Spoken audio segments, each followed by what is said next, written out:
Guys, एक बार Germany में वहां की सरकार ने पेट्रोल के दाम बढ़ा दिए। अब इस चीज का विरोध करने के लिए वहां के लोगों ने जो तरीका आजमाया वो बहुत ही निराला था, जिसे देखने के बाद वहां की सरकार को भी झुकना पड़ा। वो क्या था, मैं आपको बताता हूं।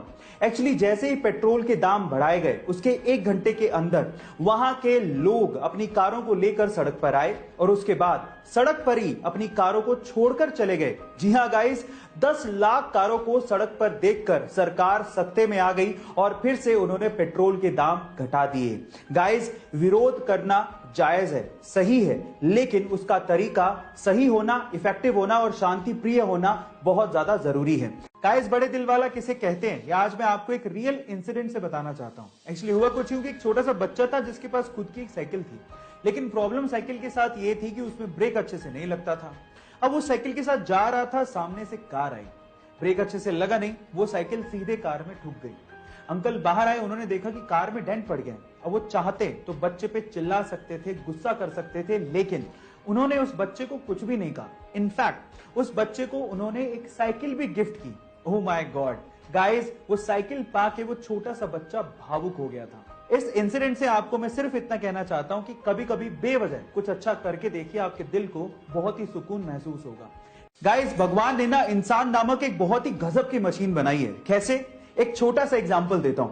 क्या आपको पता है कि जब आपको उल्टी आने वाली होती है तो उससे 30 से 35 सेकंड पहले आपका पूरा का पूरा मुंह लार से भर जाता है। कभी गौर करके देखना। पर सवाल ये कि ऐसा होता क्यों है? तो देखो, मैं आपको बताता हूं। आपकी जो लार होती है ना, वो क्षारीय यानी बेसिक नेचर की होती है, और जब आपको उल्टी आने वाली होती है तो उल्टी के साथ साथ पेट से खतरनाक एसिड भी मुंह में आने वाला होता है।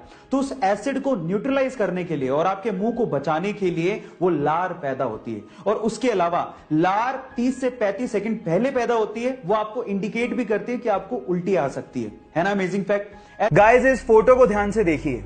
ये अब तक की किसी भी कैमरे के द्वारा ली गई सबसे साफ फोटो है। खा गए ना धोखा? एक्चुअली ये फोटो नहीं है। आप हैरान हो जाएंगे कि ये एक पेंटिंग है जो कि ऑयल पेंट से बनी है। इनफैक्ट ये इतनी ज्यादा क्लियर है कि पहली बार देखने से तो ऐसा लगता है कि शायद किसी हाई रेजोल्यूशन वाले कैमरे से ली गई फोटो है। ये ऑयल पेंट से बनी है। इसको भी चेक करने के लिए लोग मैग्नीफाइंग ग्लासेस का इस्तेमाल करते हैं। इस पेंटिंग को बहुत सारे अवार्ड्स तक मिल चुके हैं।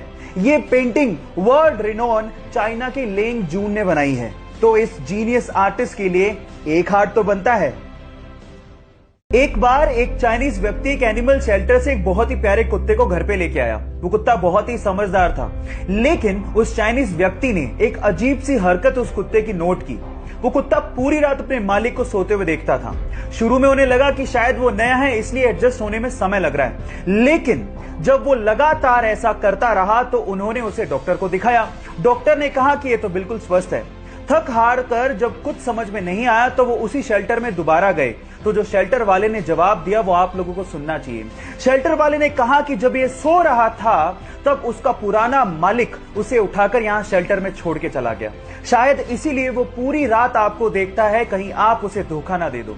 गाइस, ये बेजुबान जानवर भी फीलिंग्स रखते हैं, इनमें भी संवेदनाएं होती हैं। इनका भी ध्यान हमें रखना चाहिए। जब 13 अप्रैल 1919 को जलियांवाला बाग में जनरल डायर ने सैकड़ों निहत्तों पर गोलियां चलवा दी, तो इस बाग से 40 किलोमीटर दूर एक गांव से 11 साल का बच्चा जलियांवाला बाग की तरफ पैदल निकल पड़ा और बाग में खून से सनी हुई मिट्टी को अपने हाथ में लेकर अंग्रेजों से आजादी के सपने देखने लगा। ये मिट्टी लेकर जब वो घर पहुंचा तो उसने पिताजी को कहा कि पिताजी आप कहां जा रहे हैं? तो पिताजी ने जवाब दिया कि मैं आम की गुठलियां बोऊंगा, जिससे पेड़ लगेगा और बहुत सारे आम मिलेंगे। तो जानते हो उस बच्चे ने क्या कहा? उस 11 साल के बच्चे ने कहा कि मैं भी इस खेत में बंदूक बोना चाहता हूं, जिससे मुझे बहुत सारी बंदूकें मिलें और मैं अपने देश को आजादी दिला सकूं।